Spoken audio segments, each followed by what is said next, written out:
Israel के क़याम और बाद-अज़-आम मुसलमानों के हाथों नेस्त व नाबूद होने की खबर मौजूद है।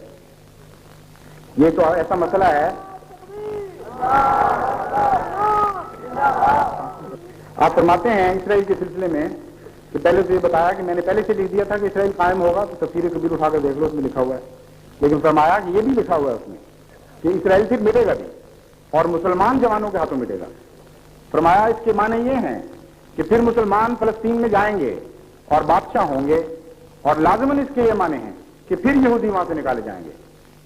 और ये सारा निजाम जिसको यूएनओ की मदद से और अमेरिका की मदद से कायम किया जा रहा है, अल्लाह ताला मुसलमानों को तौफीक देगा कि वो इसकी ईंट से ईंट बजा दें।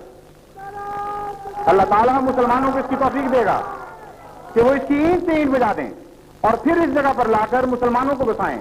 देखो हदीसों में ये पेशगोई आती है कि फलस्तीन के इलाका में इस्लामी लश्कर आएगा। फिर फरमाया तो खुदा ताला के इबादी सालिहून मोहम्मद रसूलुल्लाह सल्लल्लाहु अलैहि वसल्लम की उम्मत के लोग लाजमन इस मुल्क में जाएंगे। ना अमेरिका के एटम बम कुछ कर सकते हैं, ना एटम बम कुछ कर सकते हैं। ये खुदा की तकदीर है और ये तकदीर बहरहाल पूरी होकर रहेगी।